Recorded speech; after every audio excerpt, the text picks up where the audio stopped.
ভারতীয় সংস্কৃতির কথা বললেই মনে ভেসে ওঠে বৈদিক আর্য সভ্যতা।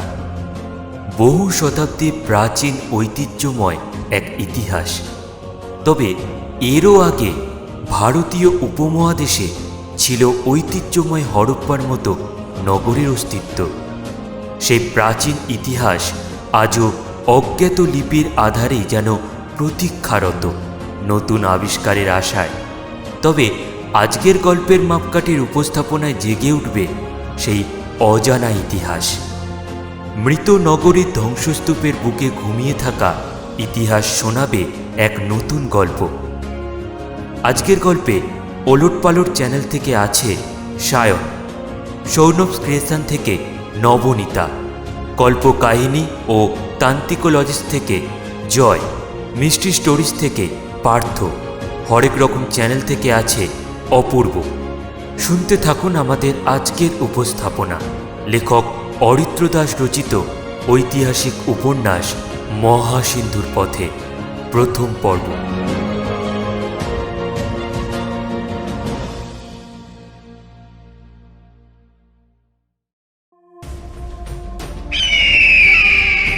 জঙ্গলের সীমানা ছাড়িয়ে বুড়ো বাজ পাখিটি আকাশের কয়েক পাক খেয়ে প্রথমে নিজের উচ্চতা কমিয়ে আনল, তারপর ডানা ছড়িয়ে আস্তে আস্তে ভেসে চলল সামনের দিকে। জঙ্গলের কোল ঘেঁষে যে নদীটি এগিয়ে চলেছে সামনে, জঙ্গলের সীমানা অতিক্রম করেই খানিকটা দূর এগিয়েই তার গা ঘেঁষে শুরু হচ্ছে মানুষদের বসতি। এই বসতির মাঝামাঝি রয়েছে শক্তপোক্ত সবচেয়ে উঁচু একটি প্রকাণ্ড গাছ, যাতে কোনো পাতা নেই আর কোনো ডালও নেই। তাতে অনেকটা জায়গা জুড়ে ছড়ানো এই গাছের মাথায় মানুষগুলো ওদের খাবার দাবার সঞ্চয় করে রাখে, আর তা খেতে জড়ো হয় মোটা মোটা ইঁদুর, বুড়ো বাজ পাখির পছন্দের খাদ্য। ওই লোভেই তার নিত্য যাতায়াত মানুষদের বসতির মাঝখানে। আজকেও তাই চলেছে সে, বৃদ্ধ বয়সে একটু ভালো মন্দ খেতে পাওয়ার জৈবিক তাড়নায়। মানুষদের বসতির একেবারে মাঝামাঝি প্রকাণ্ড গাছটির কাছে পৌঁছে একটা বড় খোঁদল দিয়ে গাছটির ভেতরে ঢুকে এলো বাজ পাখিটি, আর ঢুকেই একেবারে নখের গোড়ায় পেয়ে গেল একটি নধর ইঁদুরকে। আনন্দে স্বল্প সূর্যালোকের আলোয় ক্ষীণভাবে আলোকিত আলো আধারী পরিবেশে চকচক করে উঠল তার চোখ দুটো। এ তো মেঘ না চাইতেই জল। শিকার করা ইঁদুরটিকে বাঁকানো ঠোঁটের গোড়ায় আটকে নিয়ে যে খোঁদলটি দিয়ে ঢুকেছিল বাজ পাখিটি, সেটি ধরে আবার বেরিয়ে এলো সে। তারপর বাতাসে ভেসে এক পাক খেয়ে গাছটির একেবারে মাথায় চড়ে বসল সেটি, শিকার করা প্রাণীটিকে তরিবধ করে খাওয়ার আশায়। কিন্তু নখের গোড়ায় মৃত শিকারটিকে আটকে নিয়ে ঠোঁট নামিয়ে খাওয়া শুরু করবার আগেই হঠাৎ একবার নিচের দিকে চোখ পড়ায় থমকে গেল পাখিটি।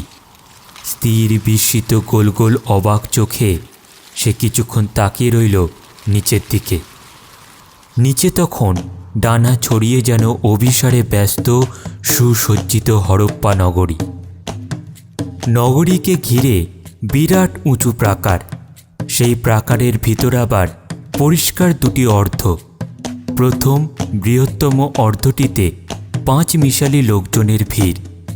এখানে বাজার হাটগুলি তো রয়েছে, তার সঙ্গে রয়েছে বাণিজ্যভিত্তিক কর্মকাণ্ডগুলির মধ্যে সমন্বয় সাধনের জন্য বিভিন্ন রকম কাছারি, অস্ত্র ও দৈনন্দিন সামগ্রী নির্মাণের কর্মশালাগুলি। আর এই ব্যস্ততা কোলাহলকে একটু ব্যবধানে রেখে শুরু জনবসতি। বাজার চত্বর পেরিয়ে একটু ভিতরের দিক করে দ্বিতীয় অর্ধ গা ঘেঁষে। এই অংশের নগর জীবন কোলাহল মুখর, একটু ঘিঞ্জি, পরস্পর গা ঘেঁষাঘেঁষি করে। তুলনামূলকভাবে নগরীর দ্বিতীয় অর্ধটি অনেকটা খোলামেলা আরামপ্রদ। একটি নাতি উচ্চ প্রাকার দ্বারা প্রথম অর্ধের থেকে বিচ্ছিন্ন এই অংশটিতে মূলত নগর পরিচালনা সমিতি ও সামরিক লোকজনদের বাসস্থান। সাধারণের জন্য নিষিদ্ধ এই অঞ্চল। ধনাঢ্য প্রশাসক আর অভিজাত পরিবারগুলির সুরক্ষা প্রদানের জন্য নিয়োজিত প্রহরীর দল, এরাই মূলত বসবাস করে এই দ্বিতীয় অর্ধটিতে। শ্রেণী বিভাজনের উৎসমুখ অনেক প্রাচীন, কিন্তু জীবন কি একমাত্র নগরীর প্রাকারের ভিতরেই সীমাবদ্ধ? গোটা হরপ্পা নগরীকে সুরক্ষা প্রদানের উদ্দেশ্যে তাকে ঘিরে বিরাট উঁচু প্রাকার নির্মাণ করা হয়েছে। তার দুধারেই কয়েকটা জায়গায় বিরাট বিরাট জলাধার চোখে পড়ে। প্রাকার বেষ্টনীর এপারে যে জলাধারগুলি রয়েছে সেগুলি নির্মাণের উদ্দেশ্য মূলত নাগরিকদের পানীয় জলের সরবরাহ। বিশাল এই জলাধারগুলিতে জলসঞ্চয় ব্যাপারটা অবশ্য সম্পূর্ণভাবে প্রাকৃতিক। বৃষ্টির জল যাতে এক ফোঁটা নষ্ট না হয় সেদিকে নজর ছিল পূর্ববর্তী যুগের প্রশাসকদের। এই কারণে মাথা খাটিয়ে জল ধরে রাখার এক অভিনব উপায় খুঁজে বের করেছিল তারা। এমন একটি প্রণালী ব্যবস্থা নির্মাণ করা হয়েছিল যার ফলে প্রতিটি গৃহের ছাদে পতিত বৃষ্টির জল একটি নির্দিষ্ট প্রণালী ধরে এসে পড়ত জলাধারগুলিতে। এর ফলে কোনো সমস্যা ছাড়াই কানায় কানায় ভরে থাকত নগরীর ভিতরের অর্ধেক জলাধারগুলি। এর ফলে সারা বছর কোনো জলকষ্টই থাকত না নাগরিকদের। আর নগর প্রাকারের বাইরের দিকে জলাধারগুলি, তার জন্য ব্যবহার করা হতো নগরীর গা ঘেঁষে বয়ে চলা মূল নদীটিকে। বেশ কয়েকটা খালের সাহায্যে এই জলাধারগুলি সংযুক্ত থাকত মূল নদীর সঙ্গে, ফলে এগুলিও কানায় কানায় ভর্তি থাকত সারা বছর। বাইরের দিকের এই জলাধারগুলি মূলত ব্যবহার হতো কৃষিতে, জলসেচ ব্যবস্থার একটি স্বয়ংসম্পূর্ণ আধার হিসেবে। বেশিরভাগ কৃষিক্ষেত্রগুলির অবস্থান বলাই বাহুল্য নগরীর বাইরে।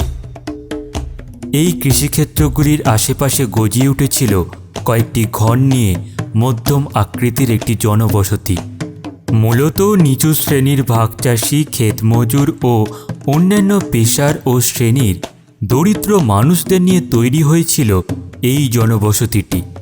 পূর্ববর্তী যুগের গৌরবগাথার ক্লেদ ও মেদ এসে গ্রাস করেছিল ওই যুগের নগর পরিচালনা সমিতির প্রশাসক গোষ্ঠীকে। নগর প্রাকারের সুরক্ষা বলয়ের মধ্যে বসবাস করতে হলে চড়া হারে মূল্য দিতে হতো প্রতিটি নাগরিককে, যা আগের যুগগুলিতে ছিল না বা নামমাত্র। যারা এই খাজনা দিতে পারত তারা পেত প্রাকারের এপারে থাকার সুযোগ। যারা দিতে পারত না তারাই মূলত ভিড় জমাত নগরীর বাইরে এই বসতিগুলিতে। আগত যে কোনো আক্রমণের মুখে প্রথম বলি হওয়ার বিপত্তিকে কার্যত মেনে নিয়ে হরপ্পার পক্ষে অবশ্য সময়টা ভালো যাচ্ছে না মোটেও। পরপর কয়েক বছর অনাবৃষ্টি ও শুষ্ক গরম আবহাওয়ায় প্রতিটি নাগরিকের কপালে চিন্তার ভাঁজ ফেলেছে গভীরভাবে। চাষাবাদ ভালো হচ্ছে না মোটেও, ফলে মার খাচ্ছে কৃষি, অর্থনীতি, ব্যবসা বাণিজ্য। ব্যবসার অবস্থা তো সবচেয়ে খারাপ। পশ্চিমে দুইটি বৃহৎ সভ্যতা যাদের সঙ্গে হরপ্পা ব্যবসায়িক সম্পর্ক ছিল, তাদের মধ্যে একটির পতন ঘটে গিয়েছে তো প্রায় 200-300 বছর আগেই। অপর বৃহৎ সভ্যতাটি মিশ্র প্রদেশ, তাদের সঙ্গে বাণিজ্যিক সম্পর্ক প্রায় ক্ষীণ হয়ে এসেছে। উত্তর পশ্চিমে কি একটি নতুন সভ্যতা গজিয়ে উঠেছে। মিশ্র প্রদেশ থেকে সেই নতুন নগরীর ব্যবধানও কম, ফলে ঝুঁকি কম থাকায় ওখানকার বণিক সম্প্রদায় পুরনোকে ঝেড়ে ফেলে এখন এই নতুন নগরীর সঙ্গেই সখ্যতা গড়ে তুলতে আগ্রহী বেশি। তাছাড়া ওদের পরিবহন খরচও তো এক ধাক্কায় কতটা কমে যাচ্ছে, ফলে লাভের পরিমাণও অনেক বেশি। বিপদ কখনো একা আসে না। ভরসা দেওয়ার জন্য হরপ্পার পাশ দিয়ে বয়ে চলা নদীটি ছিল, কিন্তু সেখানেও তো এখন সমস্যা। হরপ্পার মানুষ আগেই খেয়াল করেছিল, ইদানিং শেষ কয়েকটি বছর ধরে তাদের প্রাণদায়ী রাবি নদীটি দিয়ে আর সেরকম জল আসছে না, ফলে জলাধারগুলি আর সেরকম ভরে উঠতে পারছে না মোটেও। কারণ অনুসন্ধান করতে গিয়ে উঠে এলো এক ভয়ঙ্কর তথ্য। অনাবৃষ্টির ফলে সৃষ্ট অতিরিক্ত গরমে, মুহুর্মুহ প্রবল ভূমিকম্পে ক্রমশ নদী খাদ বুঝে আসছে ক্ষেত্র বিশেষে, ফলে নদী বাধ্য হচ্ছে তার খাত পরিবর্তনে, যার অনিবার্য পরিণতি মূল নদী খাতে জল কমে আসা। মাথায় হাত পড়ল নাগরিকদের। প্রকৃতি দেবীর রোষ ক্রমশ ঊর্ধ্বমুখী। তবে এই সব কিছুকেই পিছনে ফেলে সামনে উঠে এসেছে কালের অমোঘ নির্ঘোষ। পশ্চিম দিক দিয়ে বিদেশি যুদ্ধবাজ গোষ্ঠীর ক্রমাগত আক্রমণ। বিশাল পরিব্যাপ্তিতে অনেকগুলো অঞ্চল জুড়ে ছড়ানো এই সভ্যতার বিভিন্ন নগরী, সমস্ত সিন্ধু সভ্যতা জুড়ে একই জনগোষ্ঠী ও ভাষাভাষীর মানুষজন নিজেদের সিন্ধুভাষী মেনে এত কাল সুখের শান্তিতে বসবাস করেছেন। তারা কোথাও কোনো উৎপাত বিশেষ ছিল না। কিন্তু এই নতুন হানাদারদের আক্রমণের সংবাদে অন্তরাত্মা পর্যন্ত কেঁপে উঠেছিল তাদের। পশ্চিম দিকে তাদের আসবার পথে যে কয়েকটি নগরী পড়েছিল, সবকটিকে ধ্বংস করেছে এই হানাবাজ গোষ্ঠী। আর এখন তারা এগিয়ে আসছে সোজা হরপ্পা নগরীর দিকে। কি যে হবে তা স্বয়ং ভগবান পশুপতি দেবী জানেন। শান্তিপ্রিয় হরপ্পানরা যুদ্ধবিদ্যায় অতটা পারদর্শী নন। অজানা আতঙ্কের সাথে ডানায় ভর করে হাওয়ায় উড়ে বেড়াচ্ছে নানা ধরনের গুজব। বিপর্যস্ত জনতাকে যা আরও অহেতুক আতঙ্কিত করে তুলেছে। এমনিতেই এখন শরণার্থীদের দল এসে ভিড় করেছে এখানে। আগন্তুক হানাদারদের হাতে শুধু জীবন বাদে তাদের সর্বস্ব খুইয়ে হাতে গোনা কয়েকটি পরিবার এসে উঠেছে নগরীর ভিতর। পত্রপাঠ তাদের পাঠিয়ে দেওয়া হচ্ছে নগরীর গুপ্ত অংশে, যাতে হাওয়ায় বেশি কথা না ছড়াতে পারে। কিন্তু মানুষের কল্পনা বাঁধ মানছে কই তাতে?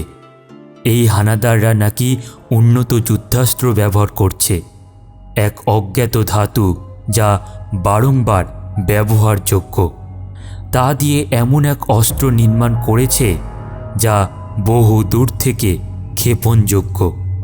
কিন্তু তার থেকেও নাকি বেশি ভীতিপ্রদ তাদের বাহন।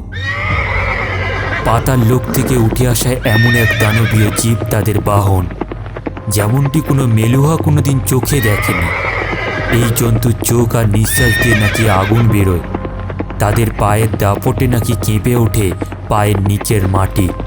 উল্কার গতিতে নাকি তারা তাদের বিরাট আকার নিয়ে যখন দৌড়ে আসে, তখন নাকি সামনে দাঁড়ানো সারিবদ্ধ সেনার দলও ছত্রভঙ্গ হয়ে যায়। এই জন্তুর পিঠে চেপে যখন সারিবদ্ধভাবে আক্রমণ করে বিদেশি এই যাযাবর দলটি, তখন নাকি একসার ধুলো আর ধোঁয়া ছাড়া আর কিছুই নজরে পড়ে না কারোর। নগর প্রাকারের বাইরে বেশ খানিকটা পথ পেরিয়ে নদীর তীর ঘেঁষে একসার খণ্ড বিখণ্ড বিক্ষিপ্ত পাথর ছড়ানো ইতিউতি। এই পাথরগুলির ওপর বসেছিল কয়েকজন তরুণ। মনে হয় এরা বাড়ি থেকে বেরিয়ে এসেছে শিকারের অভিপ্রায়, কারণ এদের মধ্যে কয়েকজনের হাতে বর্ষার উপস্থিতি চোখে পড়েছে। একজনের আবার হাতে ধরা একটি বিদা, যাকে বলে কাস্তের বর্দা। তবে নিচের সোজা অংশটি কাস্তের চাইতে দৈর্ঘ্যে বড়। বিশ্ব মুখে বসেছিল এরা। নিজেদের হাতের অস্ত্রগুলিকে নেড়েচেড়ে দেখতে দেখতে অবশ্য কিছুক্ষণ পর আলোচনায় মেতে ওঠে এই উঠতি ছোকরার দল। দূর দূর, এই একঘেয়ে অস্ত্রগুলি দিয়ে রোজ রোজ শিকার আর কাঁ তো ভালো লাগে বলতো? শিকারের প্রায় গায়ের ওপর উঠে দাঁড়াতে হয়। এমন কিছু নেই যা দিয়ে দূর থেকে শিকারকে ছুঁড়ে আহত করা যায়? প্রত্যুত্তরে পাশ থেকে অপেক্ষাকৃত কম বয়সের একটি ছেলে একটি মাঝারি আয়তনের সুচলো পাথরখণ্ড এগিয়ে দেয় বক্তার দিকে। বিরক্তি ধরা মুখে তা হাতে তুলে নিয়ে এবার তিনি বলে ওঠেন, জানি জানি, আর দেখাতে হবে না। ভেবে দেখ তো কতটা দূর থেকে তুই তাক করে মারতে পারবে এই পাথরটা শিকারটাকে লক্ষ্য করে। সেই তো শিকারের অনেকটা কাছাকাছি এগিয়েই আসতে হবে। আর তাছাড়া কতটা তীব্র হবে সেই আঘাত, তা একেবারে মেরে ফেলা যাবে কি? এই কথার পরিপ্রেক্ষিতে বক্তার হাত থেকে পাথরটি নিয়ে হালকাভাবে তা বক্তার মাথায় ঠুকে দিল ছেলেটি। এতে বেশ খানিকক্ষণ মাথাটি চেপে ধরে রোষকুশায়িত চোখে ছেলেটির দিকে তাকিয়ে রইলেন বক্তা। তারপর কোনো কথা না বলে যে পাথরটির ওপর বসেছিলেন সেখান থেকে নেমে ছেলেটির পিঠে সজোরে একটি কিল বসিয়ে দিলেন তিনি। বেশ একটা সম্বেদ হাসির রোল উঠল জায়গাটিতে গোটা ঘটনায়। তারপর হাসি থামতে অপর একজন তরুণ বলে উঠল, সেটা তো বুঝলাম ভাই মোহক, কিন্তু ওরকম অস্ত্র তুই পাবি কোথায়? বানাবে কে? তাছাড়া অস্ত্রটাকে তুই ছুঁড়বি বা কেমন করে? শিকারের থেকে কতটা দূরে থাকবি? না রে বোকা, ওরকম কোনো অস্ত্রই হয় না।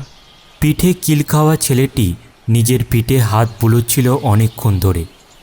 এবার সুযোগ বুঝে তিনি বলতে যাচ্ছিলেন গুলতি, এমন সময় আচমকা হয় রে ভাল্লা, সব হয়।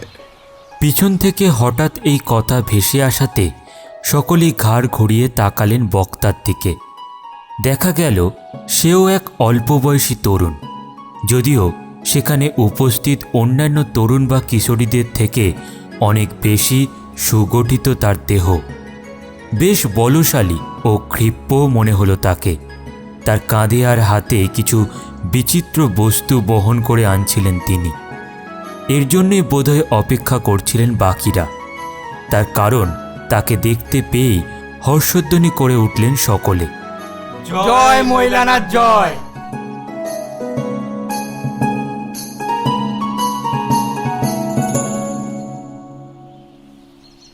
যাক বাবা, এসেছিস তাহলে।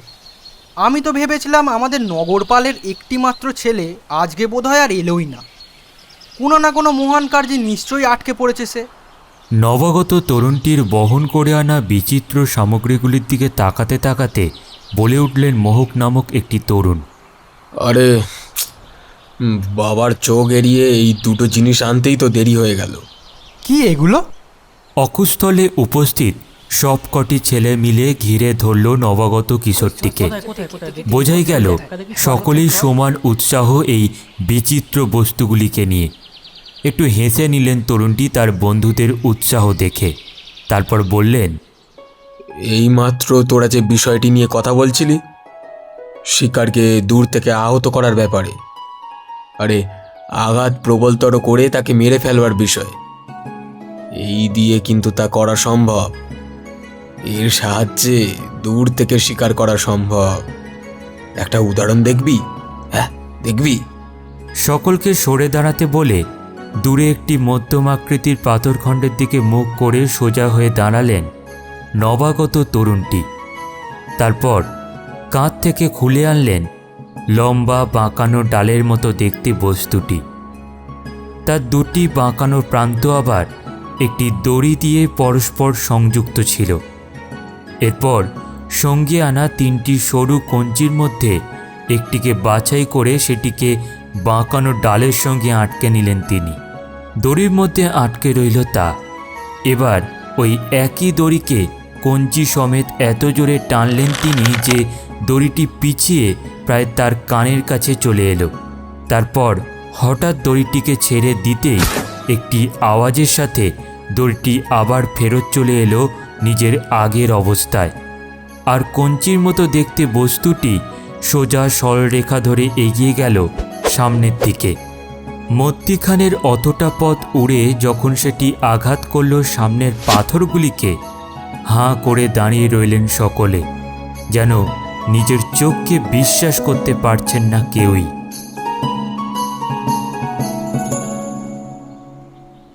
বিস্ময়ের প্রাথমিক ধাক্কাটি কাটিয়ে উঠে অবশেষে প্রথম প্রশ্নটি করলেন আদিলেয়া। এটা কি ময়লানা, আর কোথা থেকেই বা পেলে এটা? এক হাতে লম্বা বাঁকানো ডাল আর এক হাতে অবশিষ্ট কঞ্চি দুটিকে উঁচিয়ে ধরে তিনি বললেন, এই যে লম্বা লতা বাঁধা বেঁকানো গাছের ডালটিকে তোমরা দেখছো, বুঝলে, একে ধনুক বলে। আর এই যে কঞ্চির মতো সরু, এই আগায় প্রাণঘাতী ফলা বসানোর দণ্ডগুলি দেখছো, এর নাম স্বর। বাবার হাতে এসেছে এই অস্ত্রগুলি। গেল বছর পশ্চিমা দেশ থেকে যে শরণার্থী পরিবারগুলি এসে আশ্রয় নিয়েছিল এখানে, তারা দিয়েছে বাবাকে এগুলি। পশ্চিমী জবনগুলি এই অস্ত্র ব্যবহার করে দূর থেকে শিকার করত। ওতে হাত দিও না বিহান, ওগুলি প্রাণঘাতী। কথাবার্তার ফাঁকে মাথায় ফলা বসানো কঞ্চিটি পাথরখণ্ডের পাশ থেকে তুলে নিয়ে এসে তার ফলাটি ধরে পরীক্ষা করতে গিয়েছিলেন ভিয়ান। ফলার দিকটি ঘোরানো ছিল তার দিকে। সেটি দেখতে পেয়ে মৌলানা বারণ করলে আর কোনো দ্বিরুক্তি না করে সেটি সাবধানে তুলে দিয়েছিলেন মৌলানার হাতে। এই দলটির সর্বকনিষ্ঠ ব্যক্তি হলেন ভিয়ান। বয়সে কিশোর। তার বাড়ি কিন্তু নগর প্রাকারের ভিতরে নয়, বাইরে, অন্তেজ শ্রেণীর মানুষদের মধ্যে। ওর বাবা একজন সামান্য ক্ষেত মজুর। সচরাচর ধনীর ছেলে গরিবের ছেলের মধ্যে বন্ধু হয় না, কিন্তু মৌলানার সুমিষ্ট ব্যবহারে এক সূত্রে আটকে রেখেছে এই দলের ধনী দরিদ্র নির্বিশেষে প্রতিটি সদস্যকে।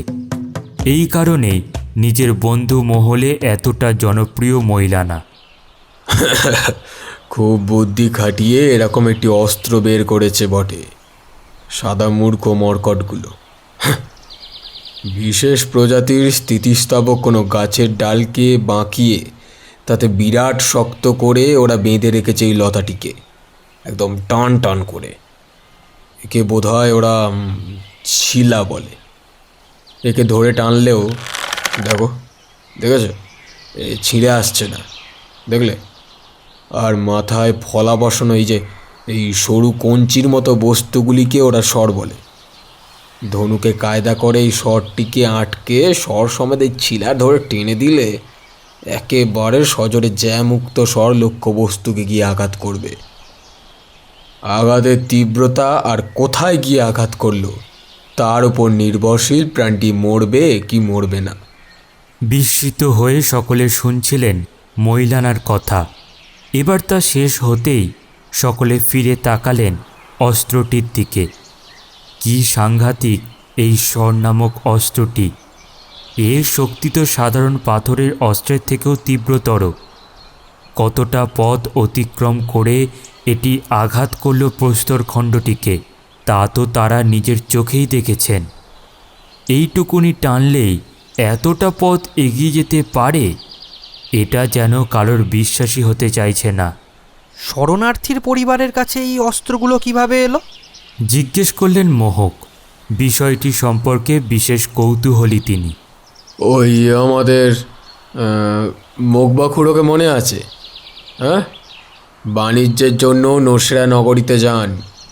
ওই নগরীর পতনের সময় তিনি ওখানেই ছিলেন। এই শরণার্থী পরিবারগুলির সঙ্গে ওখানেই আলাপ হয়। জবনগুলি যখন আক্রমণ করে লুকোনো পথ ধরে পরিবারগুলির সঙ্গে উনি পালিয়ে আসছিলেন আমাদেরই কাছে, কিন্তু ওই দুর্ভাগ্য, উনি একদম সামনাসামনি পড়ে যান দুই জবন সেনের মুখোমুখি। মোগবাখুড়ো বিরাট বলশালী মানুষ। ওই অবস্থাতেও বিন্দুমাত্র না ঘাবড়ে চকিতে লাফিয়ে উঠে একজনকে মেরে দেন, কিন্তু দ্বিতীয়জন এই স্বর ছুঁড়ে মারেন ওনার বুকে। দুটো স্বর বুকে খেয়েও অবশ্য দমে যাননি। সোজা আক্রমণ করে হাতের বিদা দিয়ে উনি নিকেশ করেন দ্বিতীয়টিকেও, তারপরে মারা যান। ওই পরিবারগুলি অবশ্য এরপর অস্ত্রগুলিকে নিয়ে পালিয়ে আসেন অকুস্থল ছেড়ে। একটু চুপ করে যান মৌলানা, বোধহয় মোগবাখুড়োর কথা ভেবেই। অন্য মনস্কের মতো তীরের ফলাটায় হাত বুলোতে গিয়ে হঠাৎ একটা প্রয়োজনীয় তথ্য মনে পড়ে যাওয়ায় বন্ধুদের দিকে ফিরে তিনি বললেন, ফলার গায়ে এই যে ধাতু, তা কিন্তু সাধারণ এখনও অজ্ঞাত।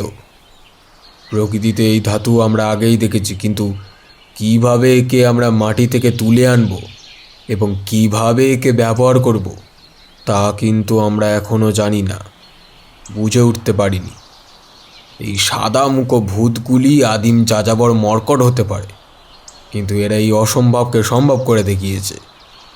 এই ধাতুকে মাটির তলা থেকে তুলে এনে সেটিকে নিষ্কাশন করে ঘষা মাজা করে অস্ত্র হিসেবে কিন্তু একে গড়ে তুলতে পেরেছে।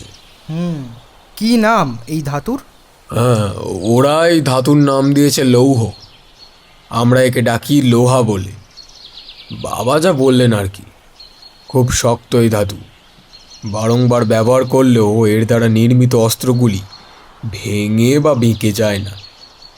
বাবা বলছিলেন আগের দিন এই ধাতুর তৈরি অস্ত্র আর দানবীয় পশুর ব্যবহার করার জন্যই নাকি ওরা বাড়তি সুযোগ সুবিধা পায় যুদ্ধে আমাদের থেকে। যাক, তাহলে চলো কিছু শিকারের খোঁজ করে আসা যাক। আরেকবার হর্ষধ্বনি উঠল সমবেত তরুণদের দলটিতে। জয় ময়লানার জয়। তারপর সকলে মিলে এগিয়ে চললেন উত্তরের জঙ্গলের দিকে। আজকের দিনটা সত্যি অন্যরকম। ময়লানার হাতের অস্ত্রটি যে এতটা কার্যকর হবে তা কল্পনাও করতে পারেনি কেউই। উত্তরের জঙ্গলে ঢোকবার ঠিক আগে একটি তৃণভূমি পড়ে, সেখানে খরগোশের বাস। আর সেখান দিয়ে যাওয়ার সময় তাদের চোখে পড়ে দুটি খরগোশ ঘাস বনের বাইরে ঘোরাঘুরি করছে খাদ্যের সন্ধানে। অন্যান্য দিন হলে এই দুটি খরগোশ শিকার করতে গিয়ে দিনান্ত হয়ে যেত, ছোটাছুটি দৌড়াদৌড়ি হয়তো বৃথাই যেত, খরগোশ হয়তো শিকার করাই যেত না। কিন্তু আজকে দূর থেকে স্বর চালিয়ে অব্যর্থ লক্ষ্যে যখন ময়লানা শিকার করে আনলেন খরগোশ দুটিকে, উল্লাসে ফেটে পড়েছিল সকলে।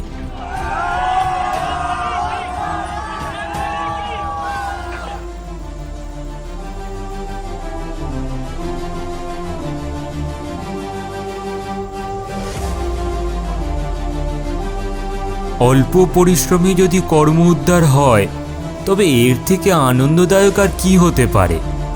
উৎসাহের আতিশয্যে সকলে মিলে ঠিক করলেন আজকে হরিণ শিকার হবে। এই খরগোশগুলিকে তুমি নাও বিহান। যদি আজকে হরিণ শিকার করতে পারি তবে সকলে মিলে হরিণের মাংস খাবো, নয়তো এই খরগোশগুলিকে তুমি বাড়ি নিয়ে গিয়ে সকলে মিলে একসাথে খেও, কেমন? ময়লানার কথায় নিঃশব্দে ঘাড় নাড়লেন ভিয়ান। প্রকৃতপক্ষে এই শিকারের উদ্দেশ্য কিন্তু ভিন্ন, নিছক মনোরঞ্জন নয়। ভিয়ান লাকারার মতো কয়েকজন আছে যাদের অর্থনৈতিক অবস্থা বেশ করুণ। তারা যাতে অন্তত এক বেলার আহার খেতে পারেন তার জন্যই শিকারের এই ব্যবস্থা। ময়লানা, মোহক এবং আরও 2-4 হাতে গোনা সদস্য রয়েছেন যারা অভিজাত মহল থেকে বেরিয়ে এসেছেন, নয়তো বেশিরভাগ সদস্যরই অর্থনৈতিক প্রেক্ষাপট খুবই খারাপ। ময়লানার হাতের অস্ত্র নির্ভরতা দিয়েছে সকলকে। সকলেরই উত্তেজনার পারদ যে ক্রমশ চড়ছে তা বোঝা যায়। হরিণের মাংসের লোভে অন্যান্য দিনের চেয়ে একটু বেশি গভীরে প্রবেশ করেছেন তারা। আর বেশি ভেতরে যাস না ময়লানা, বেশি ভেতরে কিন্তু বাঘ থাকতে পারে। পিছন থেকে ময়লানার পরিধেয় খামচে বলে উঠলেন মোহক। দূর বোকা, এটি জঙ্গলের অগভীর অংশ, এখানে বাঘ কোথা থেকে আসবে? থাকবার মধ্যে আছে কয়েকটি শিয়াল, এখানে হরিণের দেখা পাওয়ার সম্ভাবনা কম। তবে অনেক সময় দল থেকে ছিটকে 2-4টে হরিণ এখানে চলে আসতে পারে, সেই কারণেই আসা। আর এছাড়া কিছু বুনো শুয়োর। অভিজ্ঞ শিকারীদের মতো চাপা কণ্ঠে ফিসফিস করে কথাগুলো বললেন ময়লানা। যদিও তার বুকও ঢিপঢিপ করছিল চাপা আশঙ্কায়। জঙ্গলের এতটা ভিতরে তারা কেউই এর আগে কোনোদিন আসেনি। ভিতরে কি রয়েছে কেউ জানে না। উদ্বিগ্ন চোখে সামনের দিকে তাকিয়ে কথাগুলো বলছিলেন ময়লানা। তার উদ্বেগ খেয়াল করে পাশ থেকে আদিলিয়া বললেন, পূর্ব দিকে নদীর কোল ঘেঁষে বেশি যাওয়ার চেষ্টা না করাই ভালো। বাবার মুখে শুনেছি ওখানে পরপর কয়েকটি জলভূমি আছে যাতে অনেক কুমির ঘুরে বেড়ায়। আমি বাদিকে আর যাচ্ছি না। সেই মতনই এগোচ্ছিল সকলে জঙ্গলের মাঝের অংশটি লক্ষ্য করেই। বেশ খানিকটা সময় পরে একটি প্রশস্ত গুল্ম গাছের ঝোপে ঢুকে পড়ে বেরোতে যাওয়ার সময় হঠাৎ থমকে দাঁড়ালেন সকলে। সামনে একটা কচু গাছের জঙ্গল মতন ছিল, তার পাতাগুলো এত নড়ে কেন? হাওয়া তো নেই সেরকম। মনে হয় কোনো জানোয়ার মহিলা না। চাপা স্বরে কথাগুলো বললেন মোহক, কিন্তু তার আগেই ধনুকের স্বর জুড়ে প্রস্তুত হয়ে গিয়েছিলেন মৈলানা। এবার সন্তর্পণে ঝোপের শেষ প্রান্তে পৌঁছে মুন্ডুগুলি সকলে বাড়িয়ে ধরতেই দেখা গেল একটি মোটা সোটা বুনো শুয়োর। বোধহয় কচু খাওয়ার লোভেই এদিকে এসে পড়েছে ব্যাটা। এখন কচুর সন্ধানে এদিক ওদিক ঘুরে বেড়াচ্ছে ওটি। তাকে দেখতে পেয়েই ধনুক তুলে স্বর চালালেন মৈলানা। অব্যর্থ লক্ষ্যে সেটি সোজা উড়ে গিয়ে পিছন দিক থেকে বিদ্ধ করল বুনো শুয়োরটাকে। একটি কর্কশ যন্ত্রণাকাতর শব্দ করে আহত শুয়োরটি দৌড় লাগালো সামনের দিকে। শুয়োরটা পালাচ্ছে। বুনো শুয়োরটাকে তখনও দেখা যাচ্ছে কচু বন ভেদ করে পিছনে একটি তীর বেঁধা অবস্থায় জঙ্গলের গভীর অংশের দিকে দৌড়তে। চিৎকার করে উঠে এবার সামনে বেরিয়ে এলেন মৈলানা। তারপর তিনিও দৌড় লাগালেন শুয়োরটার পিছনে। বাকিরা কেউ অবশ্য আর নড়লেন না তাদের জায়গা থেকে, তারা দাঁড়িয়ে রইলেন পিছনের দিকে। জঙ্গলের ভিতরটা বেশ অন্ধকার অন্ধকার, সূর্যের আলো অত্যন্ত কম প্রবেশ করে এখানে। উত্তেজনার বশে অনেকক্ষণ একটানা দৌড়ে জঙ্গলের এরকম গভীর অংশে প্রবেশ করেছেন মৈলানা, কিন্তু এখন এরকম একটা ভুতুড়ে থমথমে পরিবেশের মধ্যে নিজেকে হঠাৎ একলা খুঁজে পেয়ে এবার মনে মনে একটু আশঙ্কিত হয়ে উঠলেন তিনি। হঠাৎ উত্তেজনার বশে এরকম একা অরক্ষিত অবস্থায় এতটা দূরে চলে আসা যে তার উচিত হয়নি তা বিলক্ষণ বুঝতে পারছেন তিনি। এখন পিছন থেকে হঠাৎ কোনো হিংস্র সাপদ যদি লাফিয়ে ওঠে ঘাড়ে, তবে তো আরও বিপদ। এখন কোনো মতে শুয়োরটাকে খুঁজে পেলে হয়, সেটাকে উদ্ধার করে বন্ধুদের মাঝে ফিরতে পারলেই তিনি নিশ্চিত। আর কখনই একা এরকম জঙ্গলের গভীরে প্রবেশ করবেন না তিনি।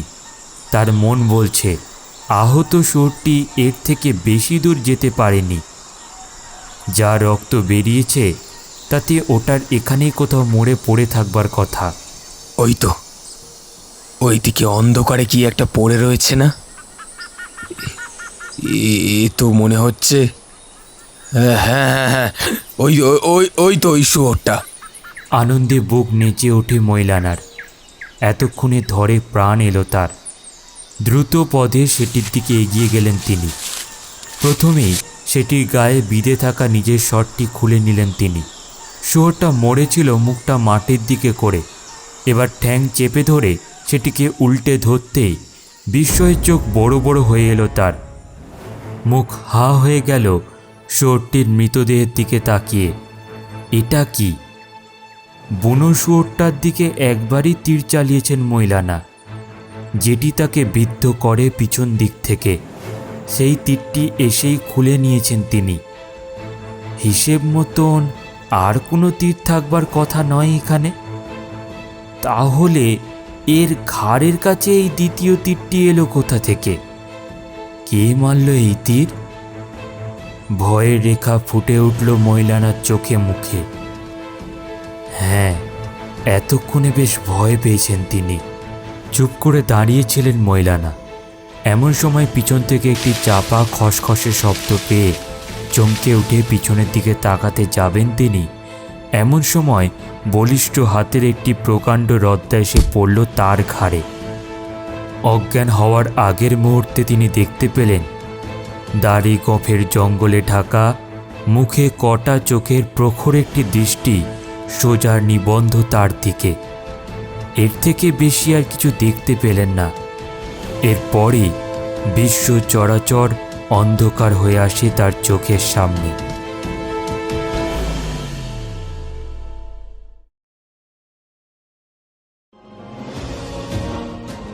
অরণ্যের নিয়ম বড়ই অদ্ভুত। সেখানে কখন যে শক্তিশালী শিকারী নিজেই শিকারে পরিণত হবে তা কেউই জানে না। এদিকে রহস্য বেশ ঘনিয়ে উঠেছে ধীরে ধীরে।